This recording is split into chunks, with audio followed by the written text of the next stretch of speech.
LaRhonda. How are you doing today? Hi, good afternoon, Daniel. How are It you? pretty good. It's a pleasure to finally speak to you. And of course, we're joined with Nick Liberty. He's with Zen in the Car, and Dave DePuma up from Jersey. He's also with Zen in the Car, and we've eagerly been waiting to have this conversation with you. So we all know that you're running for mayor in the wonderful town of Warner Robins in a runoff. So for people who are a little politically behind, can you explain what a runoff is and how you got here with only 93 heads you have to get to the polls to make a difference in this town? Yeah, absolutely. So, runoff means that we had our first election on November the 2nd, and I actually won early voting on that date. And at the end of the day, when all votes were counted, I was only 93 votes behind the incumbent. And you have to have 50, I think 51% of the vote to avoid a runoff. And neither of us had that. So we have to do again, starting tomorrow is when early voting starts. Election day is on November 30th. So tomorrow, which will be November the 22nd, is when game is on. So what I'd like you to do is, I know you probably have spoken to so many journalists and reporters and everything, but I want to know about you. I know that you're an attorney. I know that I believe you come from Port Valley, and you've mostly spent a lot of time here in Warner Robins. But tell us about how you got into your career and how it has led you to become a public servant. Because I think this is something that we both agree. Anybody who gets in office who's elected by the people, in my opinion, you should be terrified to show up for work because you're in servitude, that you would Mm. tread on someone's civil rights. And you consistently use the word servant. And I really, really like that. So tell us who you are, tell us your story, and how it is going to get you to City Hall here in Warner Robins, if you don't mind. Oh, sure, absolutely. So again, my name is LaRhonda Patrick. I'm from Warner Robins, Georgia. I am a mother. I'm a wife. I am an attorney and a small business owner. My husband is a retired captain from 82nd Airborne service disabled veteran. My dad is a veteran. My grandfathers are two Vietnam vets. So I come from a long line of service members, military service members. So I'm very proud of my heritage when it comes to the military. And the military is what brought me to Warner Robins, Georgia. I am currently a city attorney in Fort Valley, Georgia. So that's the Fort Valley side. I've never lived there. I'm not from there, but I do work and serve there in that community. One reason why I decided to run for office is when I was working at the General Assembly back in 2005 with the House of Representatives and the State Senate. I got to see the reality of the legislative process and the games that are typically played when it comes to making laws in our state. And oftentimes the people are not on the agenda. And I had an option. I can either be complacent and just accept this is how it is, as most of us do, or I can make a decision to try to be the change I want to see. So, from that moment in 2005 up to now, I have been preparing myself to run for political office. I originally didn't know it would be for local government, but that is what affects us every single day. So, it's the most important elections we will ever face are right here at home. And I cannot agree with you more. I think a lot of people focus too heavily on the federal government, which has always boggled me because their jurisdiction is only the 10-mile square of Washington, D.C.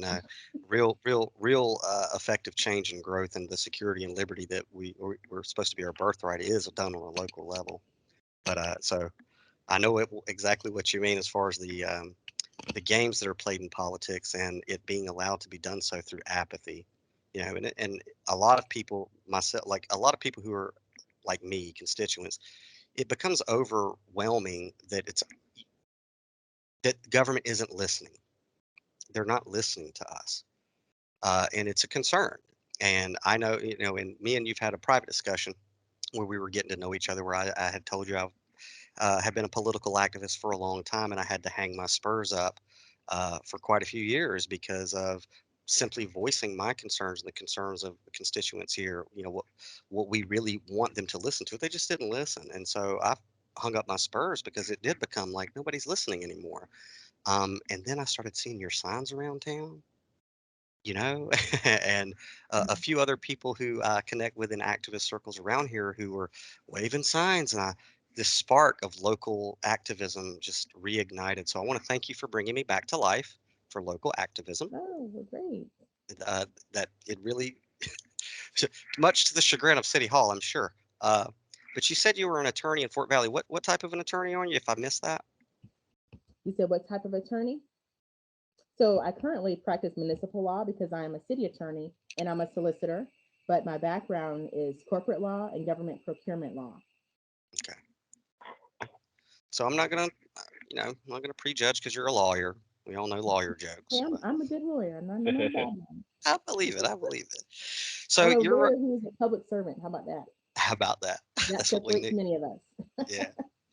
So the first thing I really want to talk about is, because of the way that politics and media is done nowadays, it's so hard to actually get to the truth of the matter. And with people's attention span, they trust the media way too much to get their information about certain candidates and what their platforms are. And unfortunately, when you're in the realm of politics, a lot of people they check one box or the other box because they just believe that the ideals of this letter or that letter line up with them, and it's apathy once again. So very, very few people actually dig into a candidate's actual platform and listen to their actual words. And one of the things that you see in political campaigns all the time is attack ads. Have you come under any attack ads from your opponent? And if so, because I'm just now getting back into the local game, what kind of attack ads, or how is that being played now? Because the last time I looked in local politics, it was nasty. Is it still the same? Well, yeah, it is actually. So, um, the first election, which was again, election day was November the 2nd, it was very clean. I didn't see any hate mail, any nasty comments about me. The only thing I saw were my signs disappearing if they weren't in a yard, even something that's in a yard. My signs would keep being missing. The city would take them up, or someone would take my signs up. Now that we're in a runoff, they're making up for lost time because there are some attack ads that are they are completely false, absolutely absolute lies, and those are out now. You wanna you wanna go through the list? Would you like to go through some of the main ones and articulate to anyone who happens to be listening, how what is being twisted as far as your platform, and how we can the untwist your message? Sure. What's the primary issue that they're attacking you over? Well, primarily what's happening is there's a certain so I'll just say my opponent is backed by a certain group, and they attach to stereotypes of people that look like me, and that's what's happening right now. Um, they can't find anything of meaning when it comes to attacking me, so they attack the thing that I was born with, my race and my gender. So they're going with the dialogue of some stereotypes happening now, with taking funds away from police. That's what they're saying I want to do, and also saying that I want to replace our police officers with something with educational program. Okay. So those are two things that they're doing right now. That is absolute nonsense. Okay, so I'm Well, assuming this is Tom's as your opponent, Yes, because the last mayor I rubbed shoulders with was Shaheen. So Tom's is running ads saying that you want to defund the police. correct. When it comes to fighting crime, the choice in the runoff election for mayor is clear. Mayor Randy Toms is leading the fight against crime, adding 20 new law enforcement positions to make sure Warner Robins stays safe. LaRhonda Patrick wants to defund our police. Many will answer by saying we need more police officers. I don't believe that is the answer. Warner Robins does not need a mayor who is soft on crime. In the runoff election, let's vote to keep our town a great place to live and raise a family. Vote for a safe community. Vote Randy Toms. Do you want to defund the police? Never, ever, ever. Okay. No. Okay. Great. I'm glad we cleared that up. That was really easy. uh, what what are they basing that on? Do you They're have any basing platform on the police? they're basing it on, well, part of my platform is crime, addressing the Yeah. record Okay. high crime rate we have in Warner Robins. But they're basing it off of one of the forums we had where they talked about how are we going to fix our crime issue. And I answer it. And I say, having more police, some say police is the more police is the answer. And I don't believe that to be so. And then I explain what can be the answer to correcting our increase in crime, which had nothing to do with taking anything away from our police department.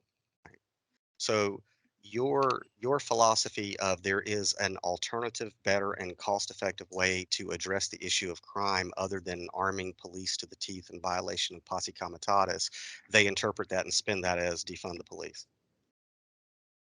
That's what they've done. That's interesting that they've done that, and you're telling us that you don't want to defund the police. You want police to operate within the confines of the Constitution and within reason to properly address crime. Is that right? I want the police officers. I don't want to take anything from police officers. Right. I want to address community policing, more of like educational programs to be. I want proactive crime prevention. Proactive crime prevention is helping reduce the crimes from ever occurring in the first place. Okay. Police come after a crime occurs, and then you call the police. My camera's doing something weird. I have no idea why. Oh, Um, Sorry, guys. I take keep your time. going in and out. But yeah, Okay. I'm about proactive crime prevention, and it takes nothing away from our police officers, but it is So the like, community's answer to trying to help correct crime in our community. Gotcha, Nick. mhm. So you're talking about community outreach. So before the police even interact with the people. Yes, but Okay. part of my platform is going to make sure the police are interacting in the community. They're not Yeah, just that's coming important too. to, yeah, and interact with the community on a positive note. Okay. Hmm. For sure. So we can all see that you are a melanated woman, and I'm assuming that they're getting the defund the police from the national mass media stories about BLM, all the riots, and the defund the police. And because of the skin tone that you were born with, you automatically have to carry that cross. Is essentially what I'm hearing. To them, yes. So you're telling me that there's some kind of a, I don't know, automatic judgment on skin tone in the deep South? You got to be kidding me, LaRhonda. I know, right? No, Where did get that from? right. So we will circle back to the police because there's some things that I would very much like to discuss with you about the police and my opinions, which are mine and mine alone. But we'll get back to that. So, okay, so the attack ads on defunding the police, unequivocally, right now you're saying you don't want to defund the police. They're just simply twisting that. So I'm hearing you, and I'm already knowing that your opponent is twisting your words, and is that's not honest. That's not honest politics. Correct. Okay, it's not properly informing the constituents of this city what your true platform is. Deceit. I don't feel comfortable electing somebody who would do that type of thing back into office of the town in which I reside, but that's just me. Um, so we'll come back to the police and my issues or our issues with the police. Are there any other attack ads or any other parts of your platform that are being twisted? Mostly everything is only dealing with police. Like I said, there's another one that states, I want to replace police officers with an educational program Okay, so the called street law. okay, so basically they're attacking you solely on defund the police, and it's outright 100% from all of us here. That's not your platform, and we understand that because we understand English. We're all you know common people, but we can Mhm. understand English. Yeah, Great. well, the problem is he didn't do his homework because people will just say that I'm a city attorney, but I'm also a solicitor. So my job is I am a prosecutor. I prosecute crimes. The police officers bring tickets, and my job is to defend their position. But one thing about me, I'm in municipal court. I'm not dealing with any felonies, only misdemeanors. So I get a chance to serve the community at the same time, and I take advantage of doing that. So your career that you do for a living, you have to work with police each and every day. Yes, And from my understanding, Tom's used to be a fireman. he did. Okay, And I'm a great. So member of I'm a member of public safety. So when people get their when they first are getting their I'll just say I'm a member of public safety. So I get to If there's a benefit to public safety, firemen and police officers, I can have the same benefit. Understood. So you work more in law. You have more experience in law enforcement and what it is like in the criminal justice system more than Tom's and your opponent. So I think that from my point of view, and I don't know if Dave or Nick want to echo this or ditto this, you're more qualified to analyze the situation with policing and this town, is what I'm Yeah. hearing. Okay, great. So I do want to circle back to the police because it's a big issue for me, a very big issue. But I do want to allow you as much time as we can give you on some of the other issues. Now, from my understanding, in a recent Q&A that you did, there's plenty of lawsuits that are coming our way in the city of Warner Robins. It, we're brand new to this topic. Could you tell us what is going on? Yeah, so we have a record high of lawsuits against the city. We have 15 current, active, pending lawsuits, and the amounts we're being sued for is ranging from 20 million to 40 million. It can be up to 60. Some of them we don't know what the asking value is yet, but they are very, very large lawsuits, and they have very powerful and knowledgeable attorneys that are bringing these lawsuits, and they typically do not take a case if they cannot win. So it's a serious deal, a big deal. We have insurance policy for our city, of course, but the policy limit is 1 million per occurrence.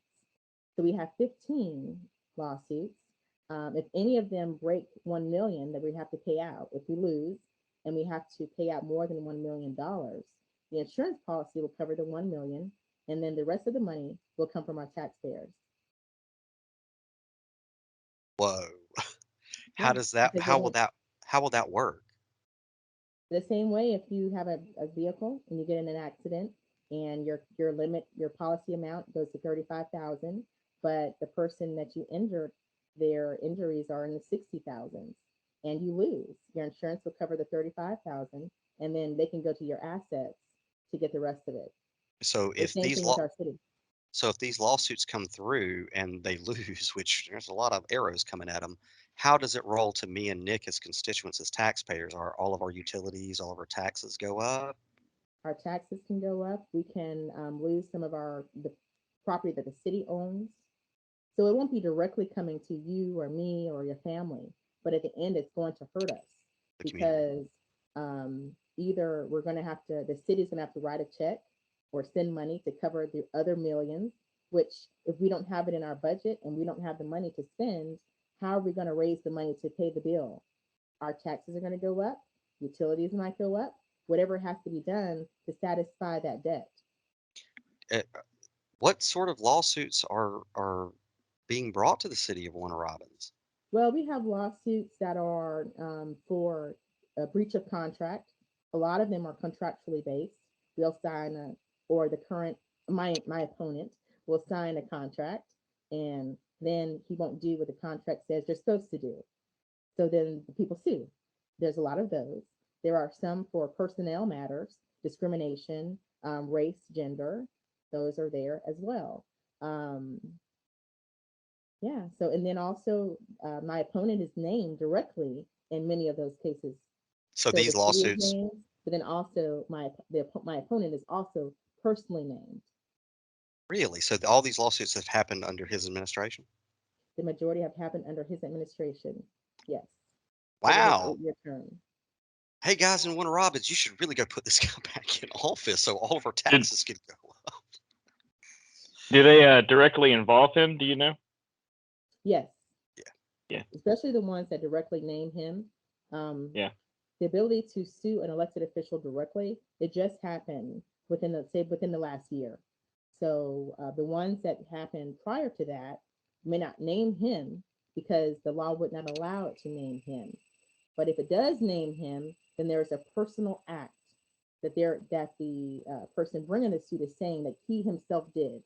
So it justifies he himself being sued directly as a person. So outside of the city's authority. So when you Yeah. get in office and this is now something that you're going to have to clean up, I'm assuming you have a plan. Yes, Would you like to share that plan with us? sure, I absolutely will. So Let's as an hear it. attorney, who has negotiated settlements. I know how to negotiate settlements.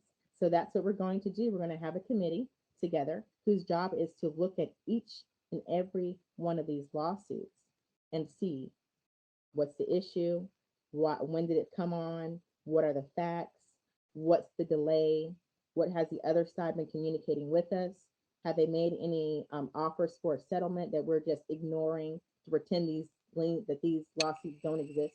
Typically, that's what's happened. They're just ignoring them, thinking they'll go away, but they're not. So that we can develop a plan for each one based on each occurrence. What is it that we're going to have to do to get this, to close this out? A lot of them we're going to have to negotiate. We're going to negotiate a settlement. And that's something we're going to do as quickly as possible. Start negotiating settlements. Hey, you see this? Let's handle it. The longer you go on, the bigger the bill because your attorneys are getting paid. And then the city's having to pay counsel at the same time. So yeah, a committee that's their only purpose is to handle these lawsuits. It's going to be made up of attorneys and other people that have dealt with negotiations in some form. And we're going to all come together with all of our expertise, me included. And we're going to come up with a plan for each occurrence to get it off of our books. Thank God, because from what I'm understanding and just the numbers, it looks like you're absolutely right. You have 15 lawsuits coming up against you. They haven't seemed to have wanted to address any of these. I mean, Right. negotiation seems to be the first thing I would do when you have enemies at the gates. So, wow. Well, Wow. I could see something happening with this. If you do get in there and you settle all these lawsuits, that's going to fall directly on your timeline, and they're going to use that against you next time. We've seen them use that against, You people in know how office. that works. Yeah. Well, Yeah. that's And then insane. Go ahead. And my only answer to that, because you're right, David, my only answer to that is I'm going to be transparent all the way through. So this administration is very secretive about things that are supposed to be known by the public. We are the taxpayers, we are the owners. We have to know what's happening in our city. So if I'm transparent from the very beginning and saying, hey, there are certain things when it comes to lawsuits we can't talk about, but there's many things that we can.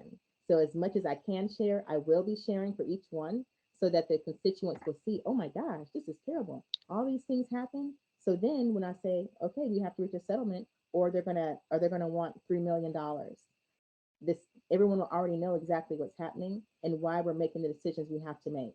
So that's the only thing I can do to combat when they try to blame it on me. I make it our problem, not my problem. So Yeah, all and of us know. and people will respect that a heck of a lot more. Also, Let Hmm. brutal me ask you honesty is better. Let me ask you Yeah. this question. When in the event Team Zen goes down to City Hall or the law enforcement center for FOIA requests on these lawsuits, are we going to be able to get copies of the lawsuits or redacted copies of the lawsuits on the Freedom of Information Act? Well, I believe in the sunshine laws and making sure information that's given is in compliance with that law, and only redacting the portions that are required to be redacted. So you can't just redact things as you want to keep it a secret. It Right. depends on what does the law say you can redact, and then you redact that and only that.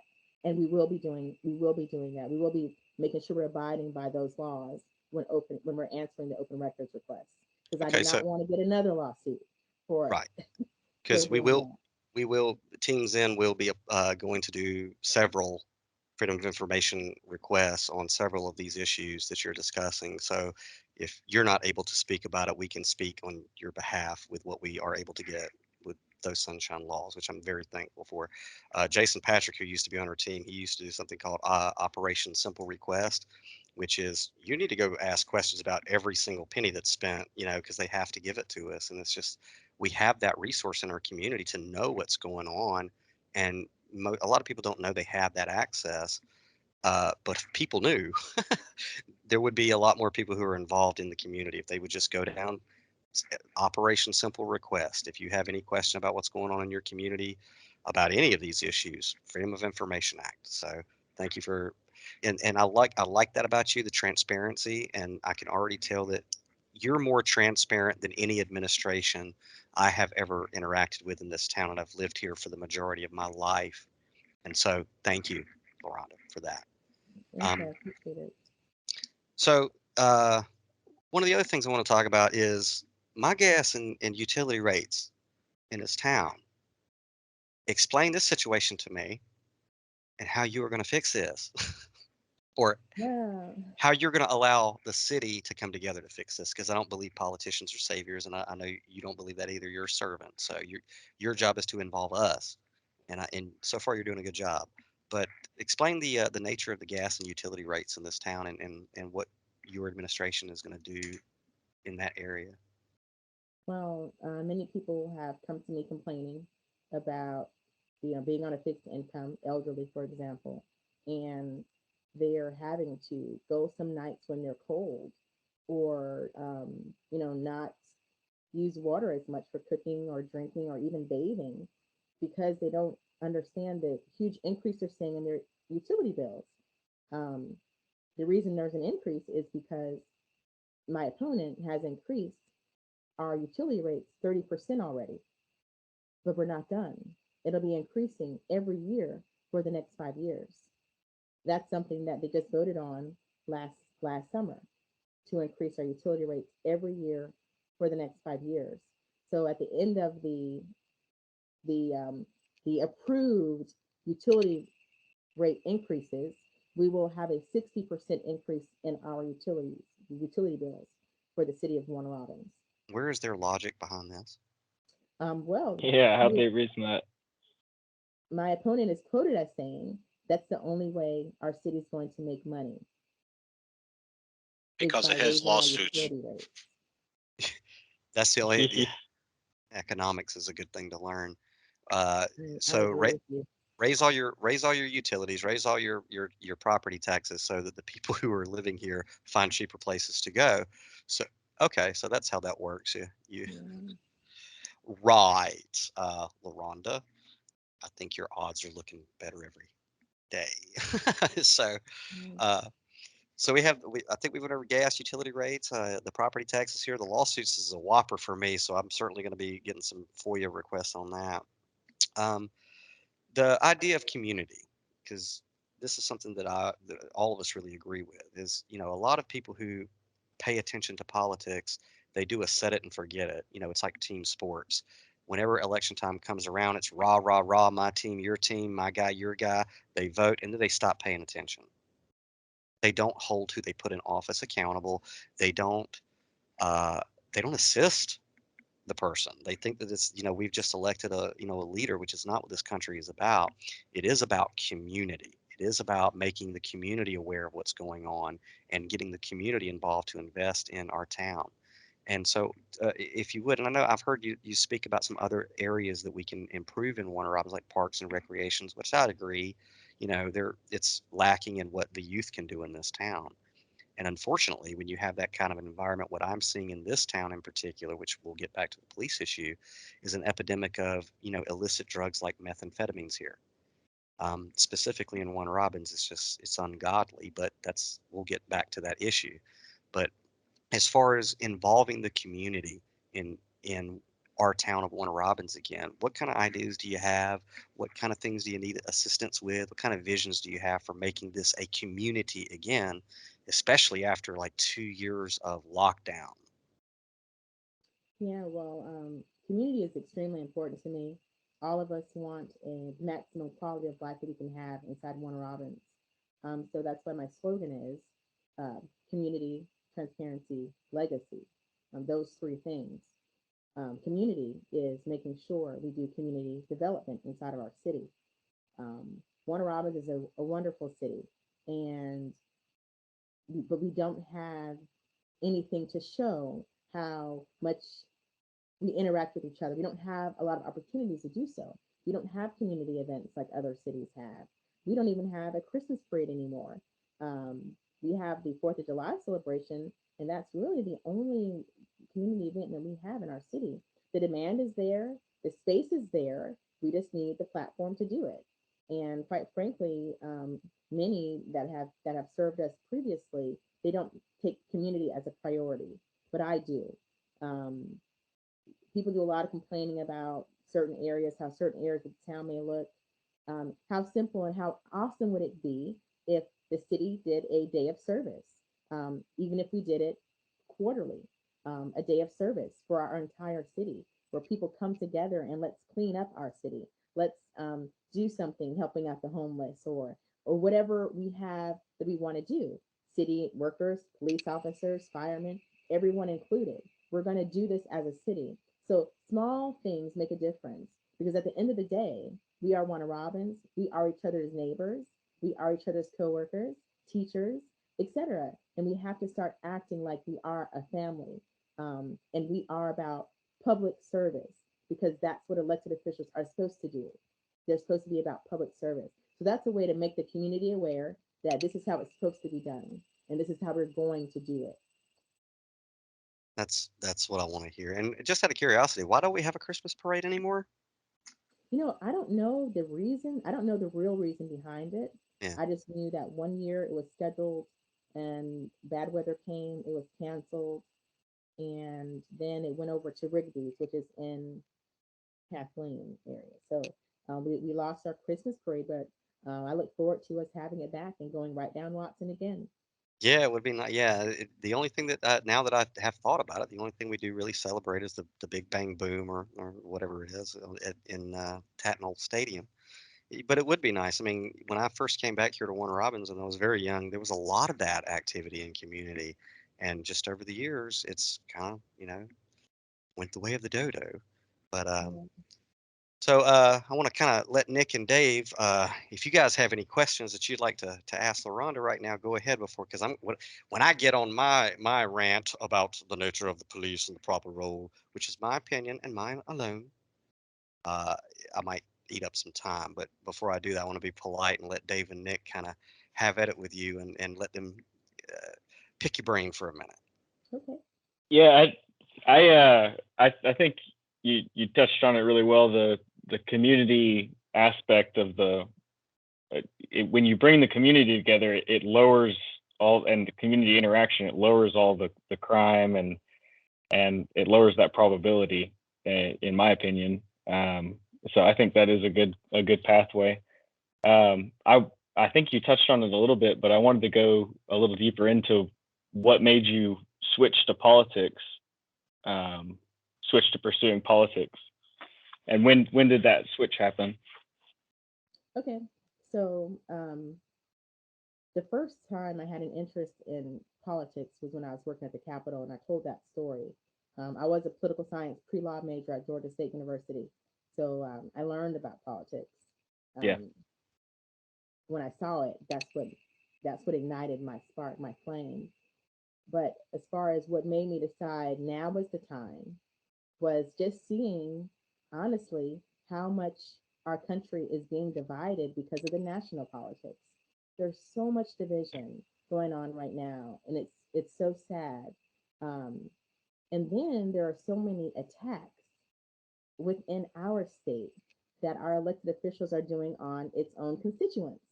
Um, so either we're going to continue going down this path or I'm going to do something. So Yeah. I said, I'm going to run for office.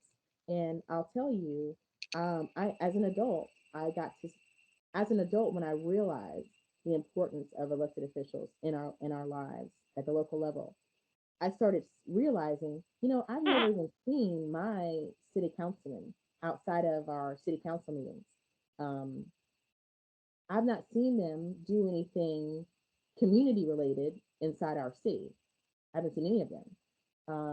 When I start going through the list of what's important to me and what's important to have in the city that I reside, many boxes were left unchecked. And I get tired of elected officials coming around doing all these things when it's election time and promising the world. And once they're in, they forget about you. Yep. You don't see them, you don't hear from them, they don't tell you anything, they don't ask you anything. Yep. And they make decisions based on what they want to do, not what their constituents need for them to do. And a lot of times they end up causing a lot of lawsuits. A lot of lawsuits and liens and a Yeah. lot. Exactly. So that's the reason why I run. Hmm. Yeah, that's a good reason. All right. Yeah, I love the community aspect thing. All our police and service workers are getting a really bad rep lately, and I grew up around a lot of police, and Yeah. 99% of them are good dudes. Good men and women, and I would actually love to see them do more events and come out into the community because everybody is seeing police as bad entities right now. All they ever have is, hey, I got pulled over, I got arrested, I got, they're just nitpicking. And if they actually got out and actually met some of the community by doing charity events and stuff like that and police fundraisers, I mean, you'll start meeting your community and your community will naturally start coming together. Yes. They'll know them, you know? I love the idea. Well, one of the things that I express all the time is whenever I have to interact with people behind a badge, first I do understand that these are human beings behind a badge, that they do go home to families and they do have a dangerous job. I believe that the danger of the job could be mitigated if their role was explained to them in a constitutional framework. It'd be a lot less dangerous, you know. But one of the things that I think is so important is terms, words, and the words that we use. And I think that it is a very great disadvantage for people who are going into police academy who in the beginning they want to serve, they want to protect, they want to be that superhero, and then when they go through the system they are told repetitively that they are law enforcement officers, and they are that's put into their head. And I'm sitting here going, when did we lose the term peace officer? When did that get taken away from us? Because this automatically puts the academy cadet in a mindset of aggression, escalation, and that is not the intent of somebody who swears an oath to the Constitution from enemies both foreign and domestic. And even though you have a badge, if you are complicit in unconstitutional acts, the violation of civil rights, even through ignorance, that's a disadvantage. So but in my opinion, I don't even believe that we should be calling them law enforcement officers. You can call me nitpicking about words, but it does set a certain mentality. Words matter. They matter. If someone is going to get that badge with the understanding of I'm here to keep the peace rather than enforce code and law and statutes and acts, which are only given the force of law by mutual consent, according to Black's Law Dictionary, which you're familiar with, you're an attorney. You know, if you look in there, statutes and acts, which are anything below the supreme law of the land, which is the Constitution, the Bill of Rights, everything below that is a statute or an act, which is only given the force of law by mutual consent. And unfortunately for constituents, they're ignorant to their rights. So they consent by ignorance. Okay, well, jaywalking. This officer is claiming that I'm committing a crime, and through ignorance, I go, okay. And then they give me a citation. And then that's me acquiescing to it through ignorance. Um, so I have those issues with correct terminology. But one of my primary concerns with the police as a whole, especially in our community, is it isn't a matter of we want to take things away from the police. We want to take tools away from them. We want to defund the police because we're anti-police. Nobody's saying that. I have not heard anybody say that. Uh, but what my concern is we need to look at this constitutionally because I'm a true conservative, and a true conservative which wishes to conserve the principles of our founders. What I see today with people who use the term conservative is not conservatism, it's neoconservatism. And people can Google neoconservatism and see it is a far cry from what true conservatism is. Neoconservatism and conservatism are two different things. True conservatives like myself, we look at the Bill of Rights and the Constitution, we say this is law. Everything else, the furtherance of empire, is neoconservatism. That's an issue for me. But with the police, I don't want to defund the police either. We need peace officers. What my concern is the Posse Comitatus Act, which has everyone at least heard of the Posse Comitatus Act on I've this heard of call? it. Okay, can I read what? It's not the most trusted source, but I do have the Wikipedia pulled up. So just for the listeners, let me read the Posse Comitatus Act from Wikipedia. says the Posse Comitatus Act is a United States federal law, and then there's the codes you could look up, signed on June 18th of 1878 by President Rutherford B. Hayes, which limits the powers of the federal government in the use of federal military personnel to enforce domestic policies within the United States. The act was passed as an amendment to an Army appropriation bill following the end of Reconstruction and was updated in 1956 and 1981. And then it continues. Essentially, what it was you can't have the military policing citizens. That's federal law, still federal law. So what my concern is what I'm seeing politicians who aren't listening to us do an in-round run around the law. And rather than having the military police us, they are giving the police the mentality of the military and arming them in said manner. This is a clear, in my opinion, this is a violation of federal law. Do you see it that way, or could it be interpreted that way, or am I just way out of my league legally on this point? Well, I wouldn't say you're way out of your league at all. I mean, the the way I see it is that for our public safety, I call it public safety. You have our public safety, and then you have military personnel. They're both different, and public safety officers should come in to deal with local issues, and our military, they deal with things that's on the federal side. Um, I don't think that the police officers or the public safety should have the same rights as a military member would have when it comes to our local. Um, and I stand by that. Now, when it comes to preserving the safety of the people here in our city, our public safety needs to have all the resources they need to do that. The military has nothing to do with what we do here at home when it comes to protecting our community.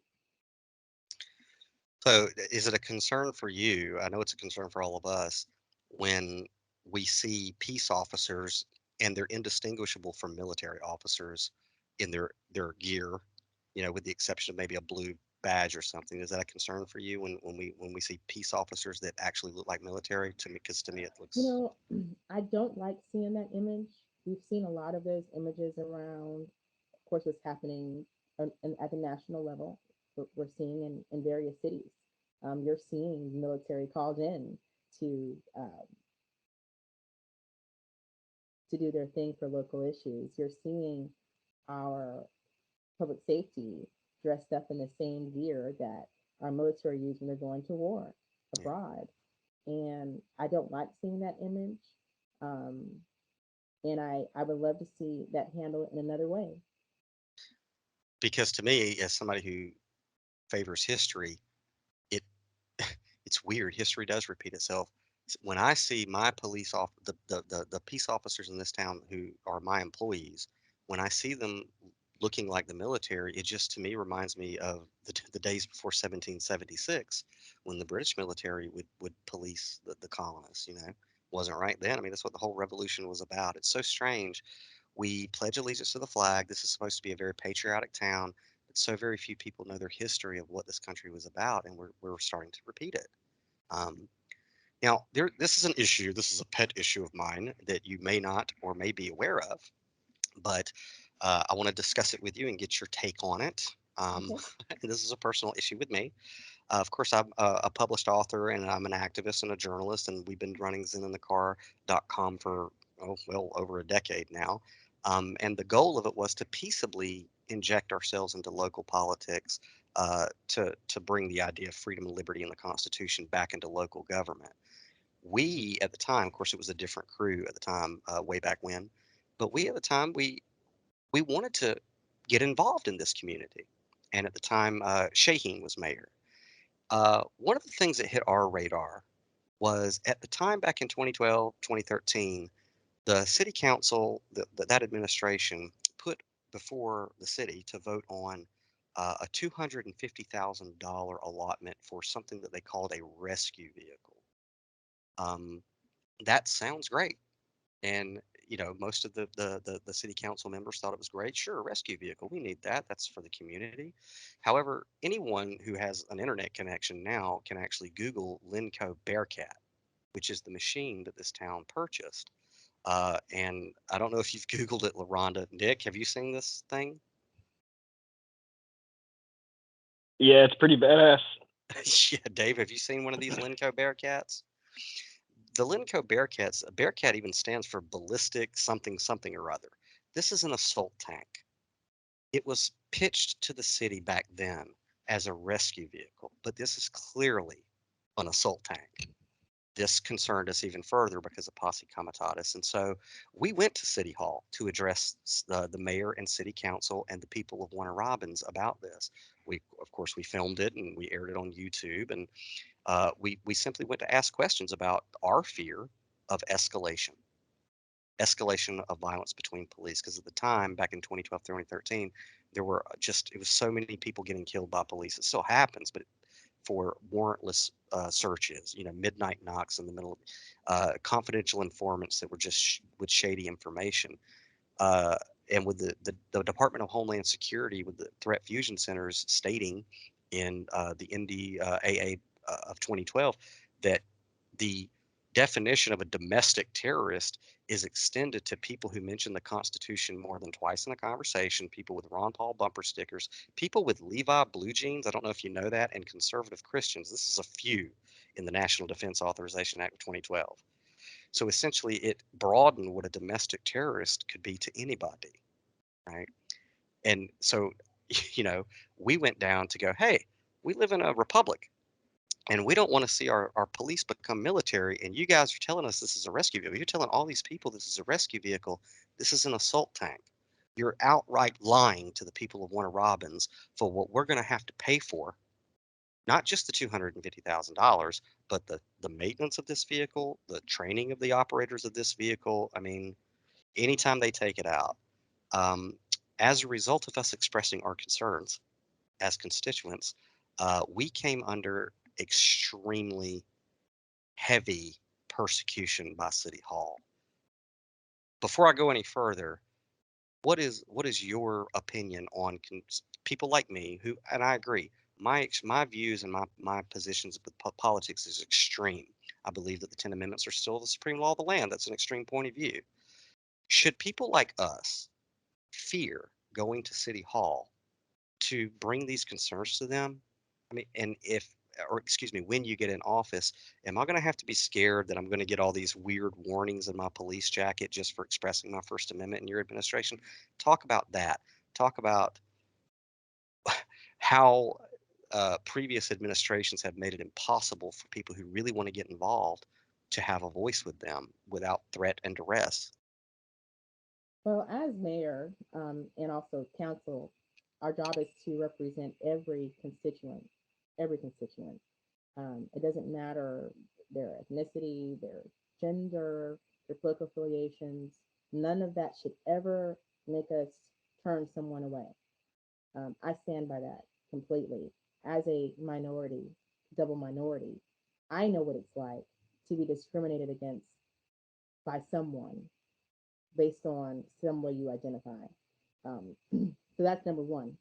Number two, the door should be open to City Hall for any constituent to come inside and have a conversation with mayor and council. It is our job to listen. It is our job to address our constituents' concerns.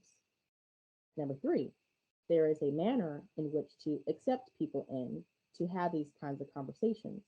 Um, where I work, we in our charter, it states how we're going to do our council meetings. People will say they want to address mayor and council. They'll get a certain amount of time to do so, and then they have the floor. To me, it's quite simple um, how to deal with people. Once, if I'm successful as mayor, do you have any idea how many people are going to want to come to me to tell me things that are hits on me, that are hateful towards me just because of the way that I look? And I have to still listen to them. Right. So, someone who's coming for a matter that has nothing to do personal attacks on me, I would not turn that person away. The person I'd want to turn away is a person that's coming to make personal attacks on me. and I can't turn them away either. So maybe my perspective is just different than others because of the way I walk every day. Right. And what's interesting, and I think this is this is something interesting to note, is um, I look like them and came under severe persecution. I can only imagine your position. I can only imagine. So I also know it probably doesn't shock you to hear that when me and other groups of concerned citizens in this town, when we did express our concerns and tried to involve ourselves in the community, that we were, most of us were arrested very consistently for quite some time. I mean, even LaRhonda, I was actually put in the Perry Detention Center for 3 days and 3 nights in a holding cell for being at the Fountain Park 10 minutes after curfew with my dog. 10 minutes after curfew in the Perry Detention Center. So is the ideology of this town that what we do to political activists who they all and the officers who showed up, they already knew who I was. They had already been instructed by Chief Brett Evans allegedly to read all of our articles and watch all of our videos. So all the police knew who we were. And so the officer who approached me on this particular incident, he already knew who I was, but because I don't carry ID when I'm simply walking through my community, because this isn't Nazi Germany, they arrested me and held me in a cage for 3 days and 3 nights. They literally brought me in like Hannibal Lecter for being in a public park 10 minutes after curfew. I go to my arraignment, and Jason Patrick, who was an anchor for us at the time, who was also in City Hall addressing his concerns, was arrested at my arraignment. Does this seem odd to you? Yeah, I mean, of course I don't know any of the things around those things, but there will be times, even when I'm in office, where someone comes to address a concern, and we listen. We're going to follow the rules, same rule for everybody. Um, and if there's no one being threatened, there's nothing that makes the situation escalate to, okay, we're going to have to call our public safety in because because of certain actions or statements, we're no longer feeling safe. If that happens, and that's going to happen, that's going to happen. Not saying this is what happened there, but only when something that justifies will public safety have to come in and try to resolve the issue. If things are handled um, in an organized fashion, and you let people have their voice, and you say, okay, this is what we'll do next, it helps alleviate those things ever happening. They're going to happen. When they do happen, there'll be a same list of things you have to do for everyone. No one will be treated differently. And I know what you're talking about when you said out past curfew, because in the city where I work, we had the ordinance for people, if they were out past curfew, you got a certain citation. A citation has nothing to do with arresting anyone. It's a citation. You write it. They have to appear to court, municipal court, go before the solicitor and the judge, and then they have to pay a fine, or the judge may say something else. There's no jail time dealing with that unless there's a public disturbance, some sort of huge public disturbance that makes it escalate to a different citation, which then would make it go to an extra step. Okay, that makes sense. That makes me feel more comfortable because I felt like because of my certain views and or our certain views, which are constitutional, that because of who the people who were in office, because it seemed as if we were going to take their toys away from them, that they used their power to harass a citizen and or citizens, and I just don't feel that that's going to occur with you, at all, but it is a concern. And just for the record, and I know we agreed not to mention any of this because it's just silly, but I'm a registered Republican still. So this is coming from a registered Republican, you know, uh, that I have a concern about these issues. I have a concern when my voice can't be heard. And it makes me very alleviated to know that when I do have a concern, I can come to your administration and we can have this discussion, whether we agree or not, about how it can be taken care of. But to be able to have access to City Hall as a taxpayer is an opportunity that this town needs so desperately right now, LaRhonda, Yes. which is why I'm very much in support of 93 heads getting to the polls starting tomorrow. But you actually, we're going to meet up at an event here shortly, so I know you have to start getting ready for that, and I don't want to cut into any of that time. But I want to open the floor for you to. Is there any other issues that you would like to discuss, or anything you want to say to the people before tomorrow? Well, I'll say this because a lot of the conversation has been around public safety, and everyone on this podcast knows um, people that work in public safety, our police officers and our firemen. They are regular people just like us, and regular people will have enemies just like us. They will have people that they despise, that they hate, just like us. But when they have a duty to the public, and you have a person that has a vendetta against another person, that's when things get dangerous. That's when you have to be very careful about interactions when it gets to that level. So I think Chief Wagner would agree with me that there is not going to be a perfect police officer or a perfect person as a fireman, because there's no perfect person that walks this earth. But that's where training comes in. Training comes in, standards, holding people accountable. That's important. And without that, we're going to have chaos. So I stand by those three things. And I know Chief Wagner does the same. So if there are instances where people get out of pocket because of their own personal issues, you have to deal with those things head on. And you cannot ignore them, or it's going to keep multiplying like a wildfire. So I look forward to working with Chief Wagner, working with the fire chief, um, working with the entire public safety department, and make sure we're getting back to positive policing, as well as all the other traditional things that police officers do. And together, just having those small enhancements, they go far when it comes to public and public's perception of public safety. I didn't realize how difficult it was for police officers until I started working with them on a regular basis. So I get to hear the perspective of officers, and I'm already a constituent. So I already know my perspective and my neighbors and my families. I know all these things. And I also know the perspective of our military, because that's my family too. But there is a way for everyone to get on the same page if we just try to get on the same page. And that's what matters. And that's what I plan to do. Um, so Eh, I'm excited about getting in there and making sure we show some new great things when it comes to public safety in our community.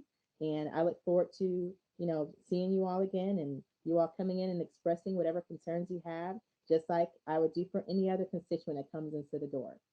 And see, the thing about getting people on the same page is you got to have transparency to do that. Transparency is the key.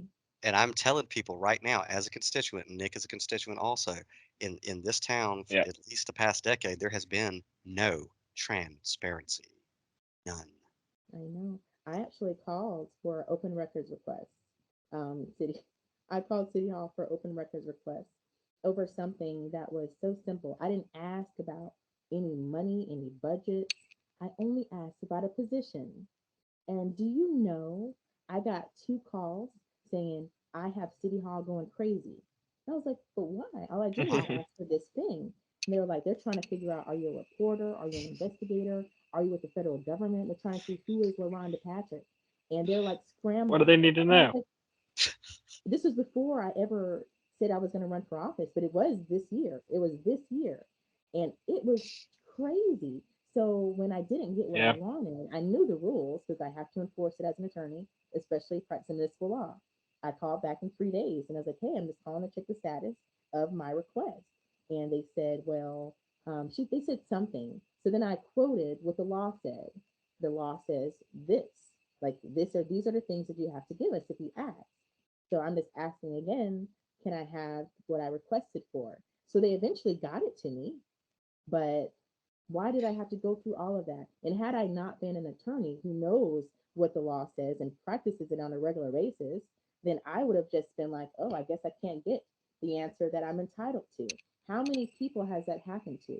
How many Yeah. people feel intimidated just to call City Hall and ask a question, a simple question that they're entitled to an answer? Yeah. And that's unacceptable to me. It really is, because there's a duty that everyone has when they work in the city. And I'm big on accountability and transparency. So let's make sure we're fulfilling our duty. Good, right, wrong, or indifferent. Give them the information they're asking, and we will fix the rest. Uh, I'm in love with every word you just said, and I know whenever you were just saying that it sent them crazy because you're just asking a question. It's almost as if the hoi polloi are asking questions. Hmm. And I can echo that is exactly the reaction that a constituent who does know about Freedom of Information Act. That is exactly the reaction that they get when they simply ask their employees a question. And I stress that word employee. When you get in office, I I already do. know that you understand you work for us. I Yes, already I know that, do. I and I absolutely do. and I'm looking forward to you bringing that back to Warner Robins, LaRhonda, more than you know. But I know that we all have an event to get to, and so there are so many more topics that I want to talk to you about. I know these guys do too. So you, I would like to have you on as soon as possible again, so we could discuss some other important, epic things like this about reclaiming our country and really bringing it to a constitutional republic. But Dave, is there anything you want to add to this before we run and actually meet her at her event? No, not really. Pretty much, I'm sold. Sold. Mhm. We might have to get him a place down here very quickly, and I think well you have to be a resident for at least 30 days, right? Yeah, but that's okay. We have plenty. We'll have plenty of work to do. So come on. Then you Very work. good. Nick, what you got, man? Nothing. I really appreciate your time, Miss LaRhonda, and I hope you win. Thank you. I can win as long as you guys help me. Spread LaRhonda, the spread the word. Every vote counts. you're right. This is going to get out as soon as we possibly can. I'd love to have another as soon as we possibly can to get it out too, because I'm pretty sure that your opponent's going to see this, and it'll be interesting how they try to edit what we said and mix it Well, up they're because going to try. They really are playing really hard on um, the stereotypes, which don't yeah, match me at all. I mean, I no, look a certain way. That's why they're targeting me with that. But everyone who knows me, they know my heart.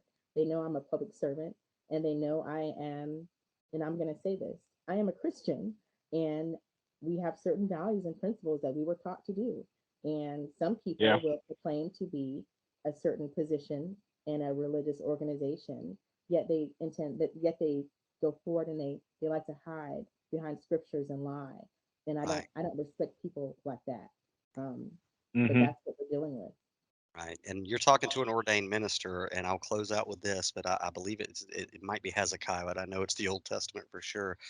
But it describes the people of Israel, and this is in spirituality or in the law, as a matter of fact, where they they had been following what they thought was the law of Moses to the T until somebody actually dusted off a copy of the Pentateuch, and that they read it and they said, "Oh my, how far we have strayed." And unfortunately, what we've seen in this country is how so many people will put their hand over their heart and look at the flag and say, "I will defend the Constitution from enemies, both foreign and domestic." But have you not read? You know, have you not read? So, LaRhonda, it has been a pleasure and a blessing and an honor. And I look forward to meeting you in about 30 minutes. And All please come right. back on and do this again, okay? Absolutely. Well, thank you so much for having me. And I look forward to meeting you all in a few moments. It's at you know where their location is, right? There's a Google thing. Okay, great. Well, I'll see you soon. See you soon. All right, Yes. Laura.